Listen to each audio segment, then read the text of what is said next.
10 dams बना रहे हैं, 10,000 मेगावाट की बिजली पैदा करेंगे। लीडर होता है, उसका सारा जो महवर है वो अगला इलेक्शन नहीं, अगली जनरेशन। कई बार ये प्रपोजल पेश किया गया कि जी बिजली की कीमतें बढ़ाएं। प्राइम मिनिस्टर इमरान खान ने वो प्रपोजल रिजेक्ट किया कि आम आदमी में किसी किस्म का कोई बोझ नहीं डालेंगे।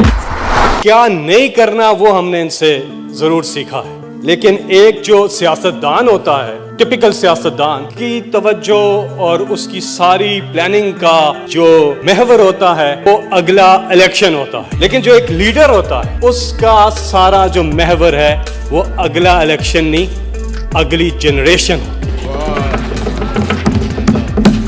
किया क्या आपने? सवाल तो ये 50 साल हो गए पाकिस्तान में कोई डैम नहीं बना। ये पॉलिसी की बात कर रहे हैं साहब, मोशन पे आ जाए। उसी पे आ रहा हूँ जी, बिजली की प्राइस पे आ जाए। बिजली की प्राइस पे आ रहा हूँ, प्लीज सुन लें जी बात, आप लोग भी सुन लें जी। सारी बातें आपकी हमने सुकून से सुनी हैं, अब हमारी बात भी सुकून से सुन ले।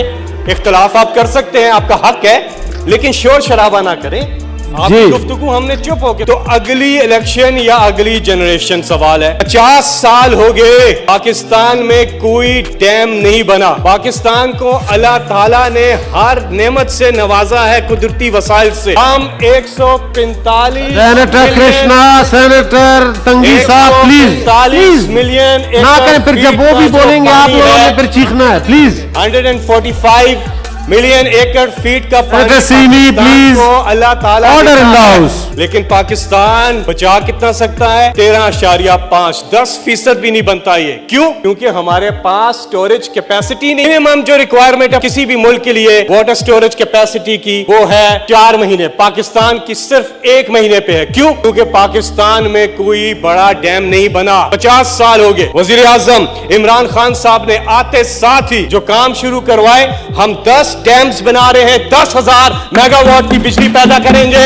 जो सस्ती भी होगी, एनवायरमेंट फ्रेंडली भी होगी, और यही पाकिस्तान की जरूरत है। इससे पहले फर्नेस ऑयल पे महंगी बिजली बनती रही और आपने इस मुल्क के साथ बड़ी ज्यादती की है। अब ये जो डैम्स हैं, मोहम्मद डैम, जामिर बादशाह डैम, दासू, हड़पो, चिकनाल, नईगंज, कुरमथंगी, केफो, तरबेला 5, सिंध बैरज, ये सारे डैम्स जो हैं वो बनने जा रहे हैं इमरान खान साहब के दौर में। वजीर आजम इमरान खान साहब को कैबिनेट में, यहाँ पे कैबिनेट के मेंबर्स भी बैठे हुए हैं, वो इस बात की तायीद करेंगे कि कई बार ये प्रपोजल पेश किया गया कि जी बिजली की कीमतें बढ़ाएं। प्राइम मिनिस्टर इमरान खान ने वो प्रपोजल रिजेक्ट किया कि आम आदमी में किसी किस्म का कोई बोझ नहीं डालेंगे। और ये बजट भी जो आने वाला है, इस पर भी फैसला किया है कि बिजली की कीमतें नहीं बढ़ाई जाए। बावजूद इसके कि रेंटल्स ने बहुत बुरा किया हमारे साथ, रेंटल्स ने इस मुल्क के साथ बहुत बुरा किया है, इसलिए लेकिन उसके बावजूद इमरान खान साहब ने, आज हम कहते हैं लार्ज स्केल मैन्युफैक्चरिंग हमारी 9% पे ऊपर चली गई है। क्यों? जो इंडस्ट्री को पैकेज दिया इमरान खान साहब ने, बिजली के हवाले से भी जो डिस्काउंट पैकेज दिया है टू इंडस्ट्री, 25% से लेकर 50% तक का जो रिडक्शन पैकेज दिया है, और उसके साथ साथ गरीबों के लिए जो सस्ती बिजली के ऊपर पैकेज दिया है, वो भी हमें भूलना नहीं चाहिए। आज क्या वजह है कि पूरी दुनिया में लोग अपनी अपनी हुकूमतों से शिकायत कर रहे हैं? जो हाल हुआ है पूरी दुनिया का कोरोना के अंदर, तो उसी कोरोना के दौरान प्राइम मिनिस्टर इमरान खान साहब ने